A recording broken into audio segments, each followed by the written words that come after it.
бузурге фармудааст ки далери сифати касест ки ӯ соҳиби дили бузург буда бар иҷрои корҳои гуногун дастдарозӣ мекунаду ҷуръат менамояд. донои сифатест ки шахс дар камини фурсат нишаста тавонад дидаву шунидаро ба хотир супораду кӯшиш намояд ки соҳиби замони муносиб гардад. новобаста ба замон ва имконият ҳар шахс қаҳрамони замони худ аст ва рӯзи рӯзгори хешро худаш месозад. ҳунарпешаи шоистаи тоҷикистон азизулло шарипов дар савхози кангурти ноҳияи данғара ба дунё омадааст. замони кӯдакиаш дар ин макон пур аз меҳру муҳаббат сипарӣ мешавад. аслан савхози чорвапарварӣ буд, вале фикр мекунам ки яке аз савхозҳои пешқадамтарини ин солҳои 60-70 дар назар дорам, ҳамун давра буданд. ҳар чизе ки дар зиндагии мардум лозим буд, ҳамин савхоз таъмин мекард. қариб ки ҳамаи мардум дар ҳамин савхоз кор мекарданд, зиндагишонро мебурданд. ҳамаи мардум пеш аз он ки дар савхоз кор мекарданд, онҳо ҳам низ гов мол доштанд, зиндагӣ доштанд. яъне зиндагишон аз ҳамин муҳите ки мо дар онҷа таваллуд шудем хеле муҳити созгор буд. як муҳите буд ки яъне зиндагии мардум зиндагишонро аз пушти ҳамун меҳнату заҳмате мекарданд, аз пушти ҳамин зиндагишонро мебурд. падари азизулло яке аз мардони соҳибхони минтақа ба ҳисоб мерафт. ба ин хотир барои тарбияи фарзандон диққати ҷиддӣ медод. оилаи онҳо дар қатори оилаҳои серфарзанд ба ҳисоб мерафт. оилаи мо оилаи серфарзанд буданд. падарамон раиси ҷамоати кангур буданд. аз як падару модар мо 13 нафар дар оила зиндагӣ мекардем. аз замино 6 та писар, 7 та духтаро. ба вой расидем. дар ҳақиқат давраҳои мушкилам набуд. як даврае буд ки дар ҳақиқат ҳамун давраҳо серфарзандӣ будан барои мардум як ифтихор буд. мегуфтанд ки касе ки серфарзанд аст ӯ одами бадавлат аст. ҳамин хелам буд дар ҳақиқат. азизулло маълумоти авваларо дар мактаби 8-солаи рақами 8 савхози кангурт мегирад. ӯ мегӯяд ки бидуни дарси мусиқиву адабиёт фанҳои таъриху физикаву химияро низ дӯст медошт. дар мактаби мо рости гап муаллимои беҳтарин кор мекарданд. устод раҷабалӣ эмом, саид талбак гуфтани устод доштанд, аз забон ва адабиёт дарс медоданд.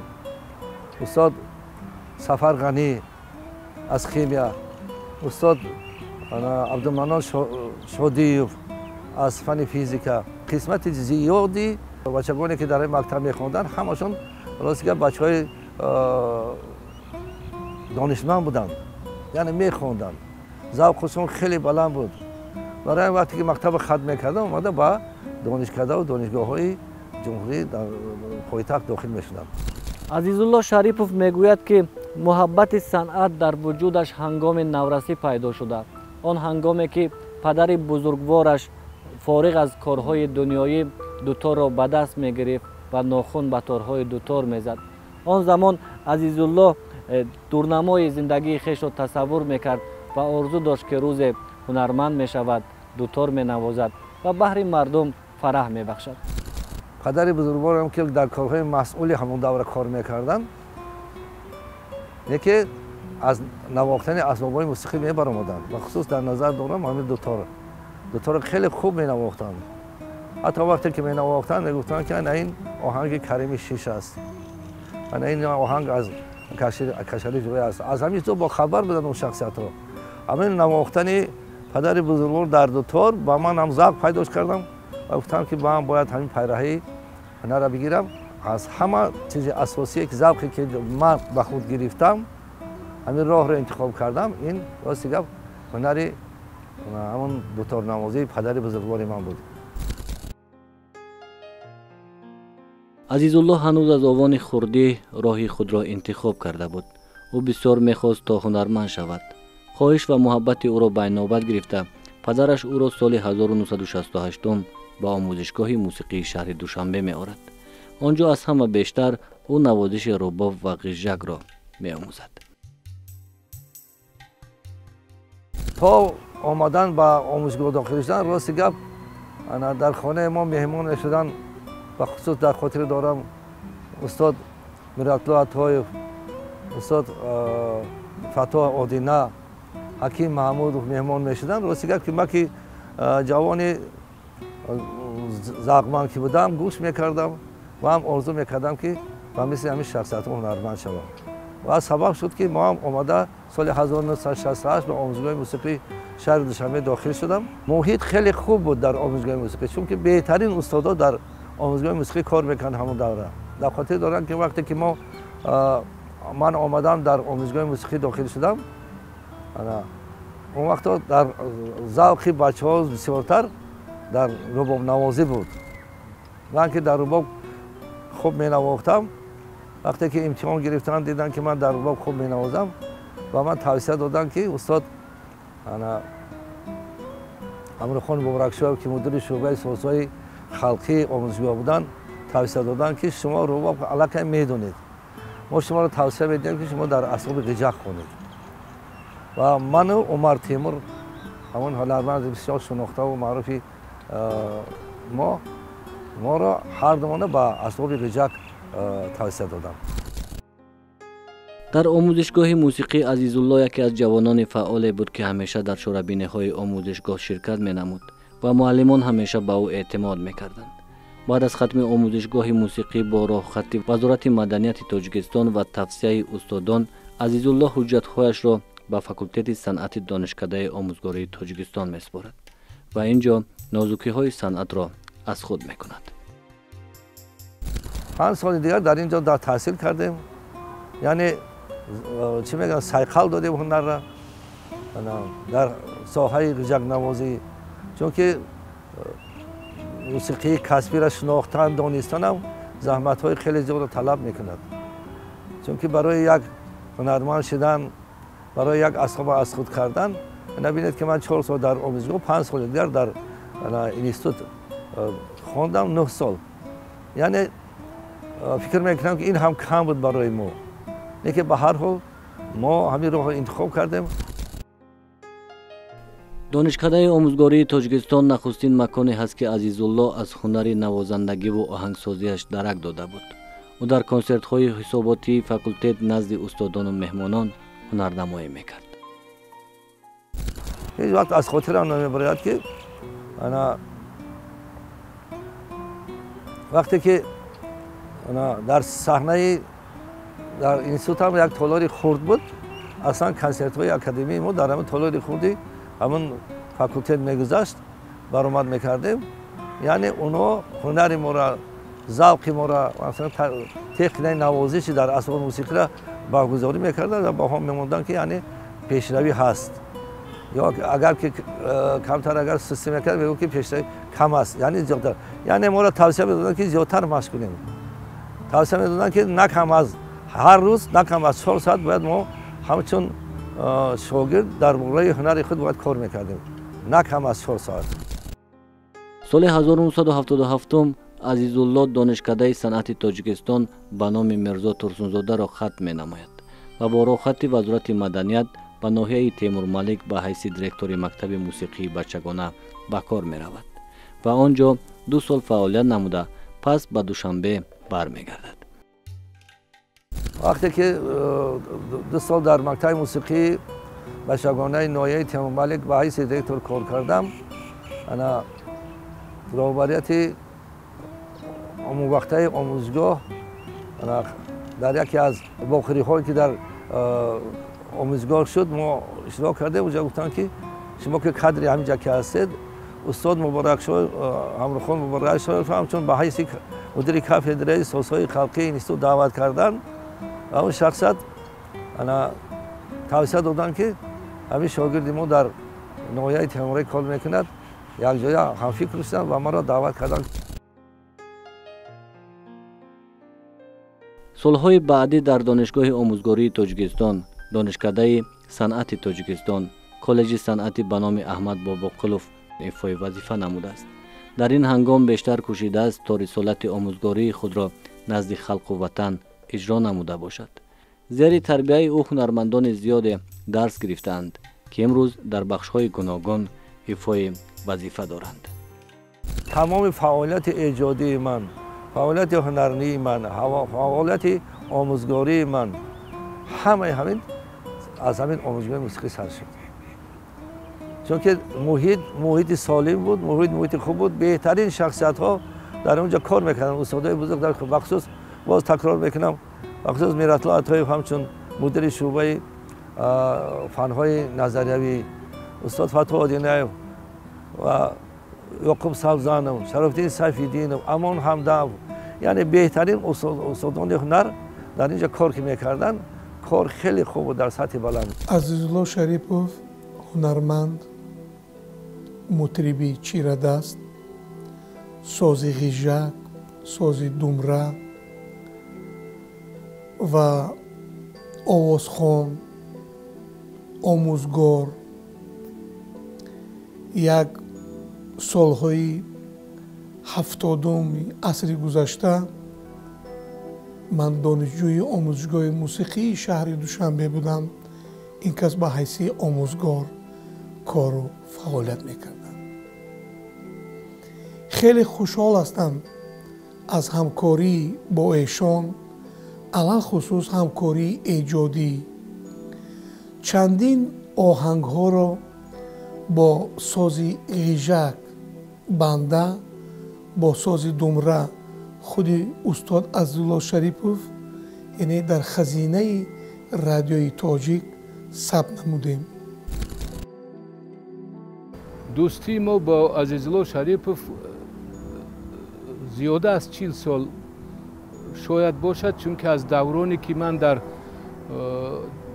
کالج طبی شهر دوشنبه میخوندم اعضای کروژاک هوسکاران مؤسسه طبی بودم و اینو با من عمر تیمور و عزیزالله شریپوف دوستایی بودن که از اونو من هر چیز میپرسیدم، یعنی که با واسطه که از خوردی منم کم کم نوازش میکردم و دوتار و اکاردیون اینو مینواختم.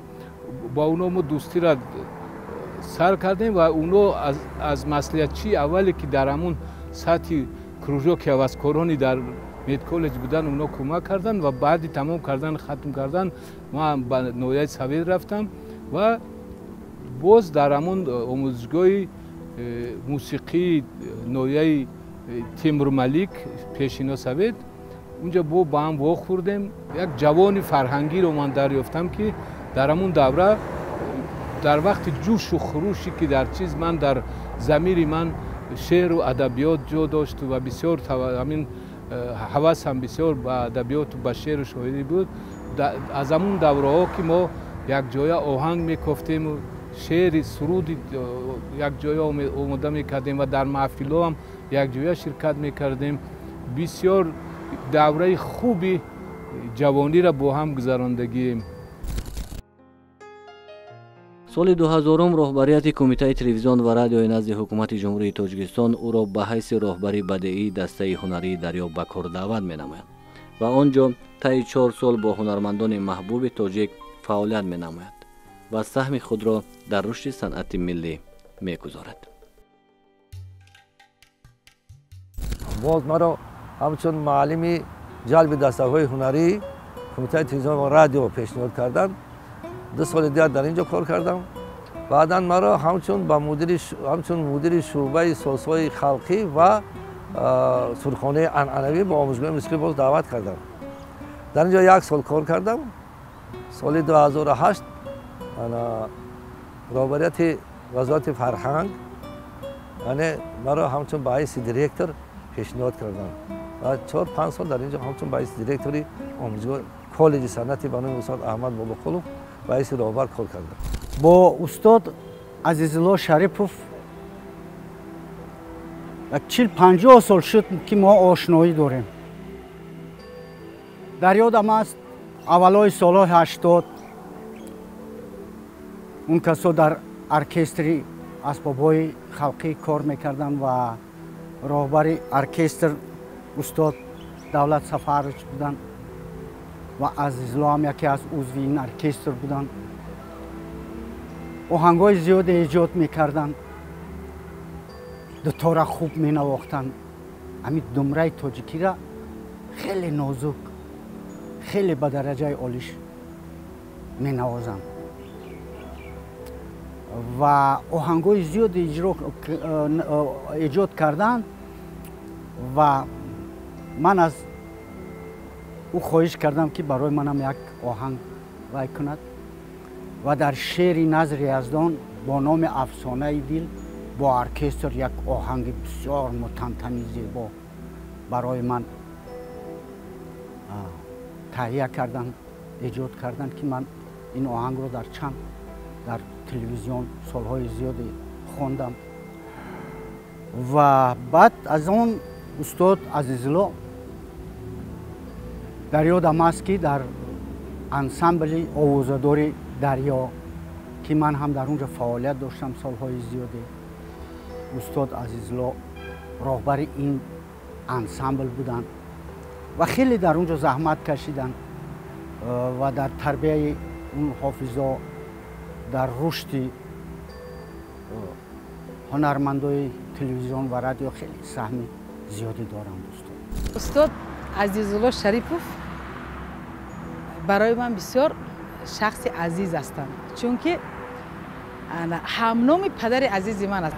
نام پدر که دارم احترام بسیارشون میکنم و بسیار افتخار میکنم که در یک دور کار کردم که اکای عزیزالله یک وقت راهبری انسامبل بسیار آوازه‌دار دوست داشته ما انسامبل دریا بودند. طول 5 سال راهبری کردن و همکاری داشتم با اکای عزیزالله در کالج صنعتی به نام احمد باباقلو. چی خوش است دل ربای که چنور دیده بگذشت، باری پرسش غریبان به شب آرمیده بگذشت، دل و جان و دین ربوده رخ شرمگی نموده، گیره جبین کشوده با میان رسیده بگذشت. یک چند کتابی شعری هم که برآوردگی بود و اون شعرگونه هایی که من داشتم یکی از تبلیغگرانشون خود عزیزالله شریپوف بودن. در وقت راهبریشون در انسامبل دریا بسیار کارهای بسیار کردن، برای ملت خدمت‌های شایان کردن و اونو بجز از اونی که اون یک غژک نواز بهترین در سطح جمهوری حساب میرفت و آوازخوانی هم میکردند و یک چند تا سروده های من، شعرهای من آهنگ بستند. یا سمن در چمن و باغ بیا، یک سرود خوبی را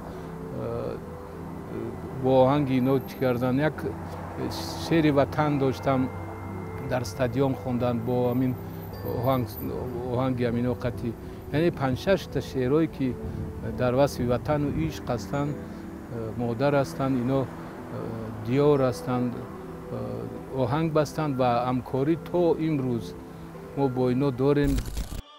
در طول فعالیت آموزگاری و ایجادیات خود آهنگ آفریده که از جانب هنرمندان محبوب کشور سراییده شدند. آهنگ مادر مرا ببخش یکی از آوازه‌دارترین آهنگ اوست که محض برای کرامت‌الله قربان نوشته شده است و از جانب دیگر هنرمندان جوان نیز بازخوانی شده است.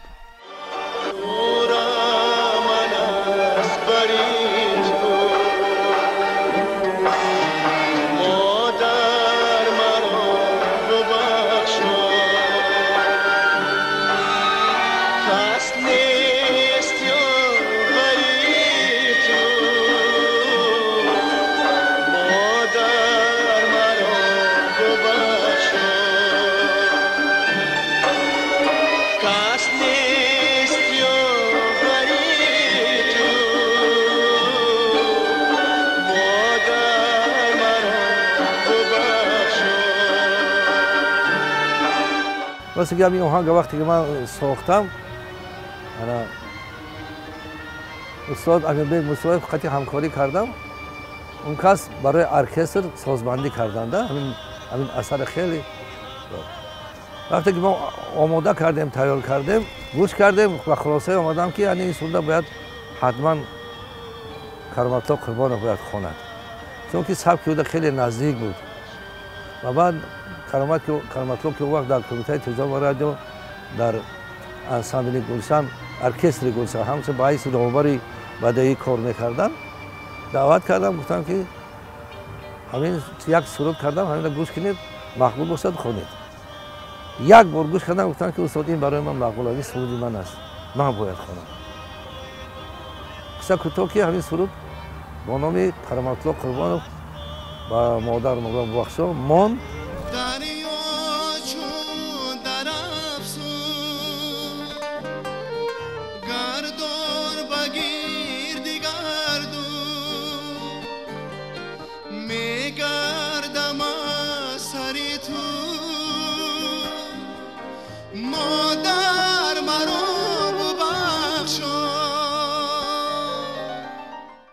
بسیار یک ترانه دلچسب، یک ترانه در دل و دیده بسیار نقش میبستگی، یعنی مادر مرا ببخشا، در راحت انتظارم.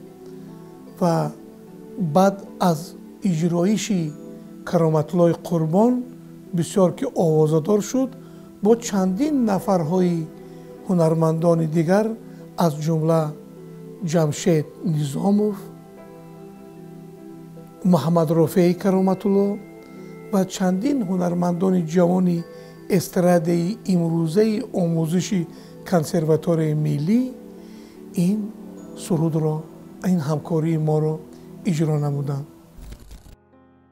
از سال 2008 تا سال 2013 او دیرکتور مؤسسه دولتی کالج صنعتی به نام احمد باباقلوف بود و تا امروز نیز او فعالیت مهنتیش را در این مکان به حیث آموزگار ادامه می‌دهد. در این جاده همچون استاد، همچون آموزگار فعالیت کردند، همچون راهبر فعالیت کردند و همچون مطرب، همچون آوازخوان. من همچون راهبر با یک صدای بلند گفته میتوانم که بسیار راهبری هم مهربان، هم سختگیر و بسیار راهبری کاردان و مهربان هستند. یعنی در انتخاب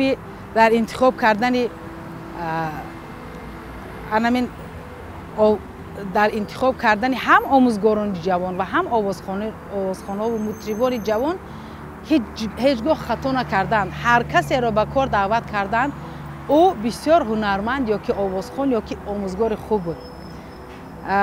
مثلا من سابقه 22 ساله آموزگاری دارم و سببگارش همین استاد اکای عزیزلو هستند. یعنی مرا به کار دعوت کردند در کالج صنعت اکای عزیزلو. یک خصلت خوب دیگرشون این است که بسیار میخواهند که در کلکتیوی که اکای عزیزلو کار میکنند فقط مهربانی باشد، دوستی و رفاقت باشد.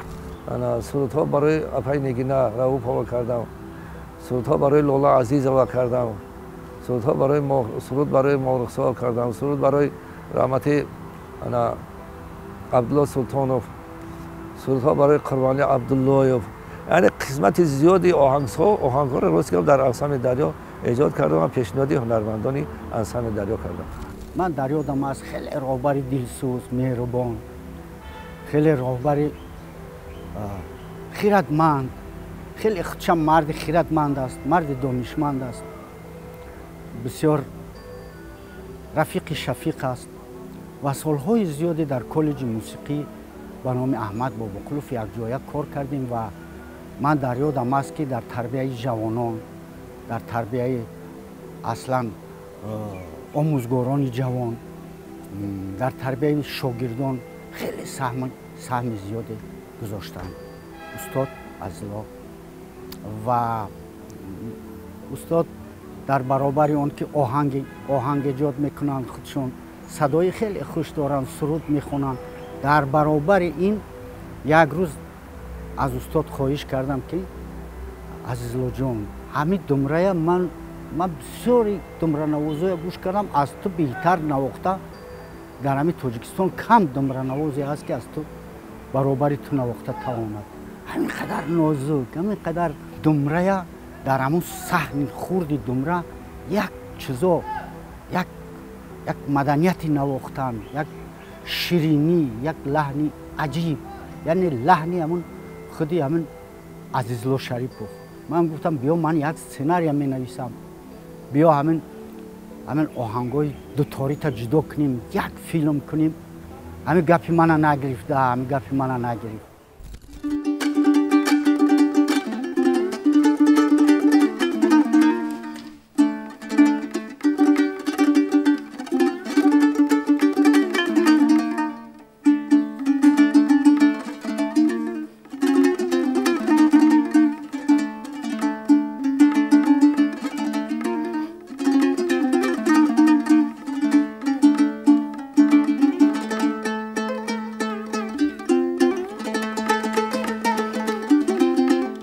بسیار یک مطرب چیره‌دست امروزها در ساز دمره می باشد که بسیار آهنگا را در خزینه طلایی رادیو و تلویزیون های تاجیکستان ثبت نمودند و بسیار نازک، بسیار حلیمانه، بسیار با نمونه های گویم که در موسیقی یک کلمه خوب است که شتریخ ها میگن در ساز دمره با همون ملکه های نازک اجرایشی دست چپ و دست راست در دمره نوازش میکنند که به بسیاری ها پسند است و جای و مقام خود را در جاده مطربی یعنی که جای گرفته است. اولین استاد من در آهنگسازی استاد میراتلا عطایی بودند. راستی گفت وقتی که دیدن که من ذوقم بلند است، خواهش دارم، بعد راستی گفت اون وقتها در کالجم کار میکردن و بعدا میگفتن که یکمان نفهمی شود اگر حتما خانه بیاید. خیلی که استاد قطعی ما از دوره دانشی در آموزگاه که خیلی شناسیم نزدیک بودیم، راستی گفت اولین شخصیتی که دست من راست کردن در راه ایجاد آهنگسازی راستی گفت مرا توصیه‌های خیلی خوب داده بودن این استاد میراتلا عطایی بودند.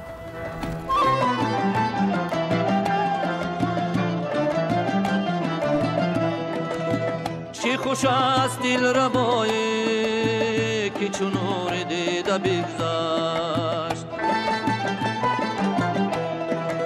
باری پرسشی غریبان به شب آرمیده بگذشت.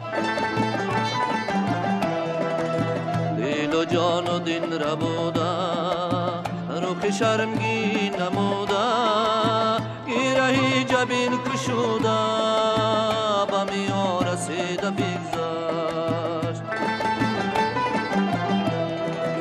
گیرهی جبین کشوده به میان رسیده بگذشت.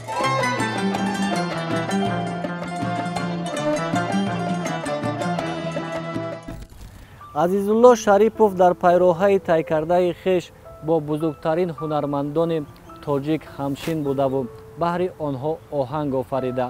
با بزرگترین سخنوران تاجیک و هم زبانان ما همسفر شده و صنعت کشور را در جهان امروزه معرفی کرده است.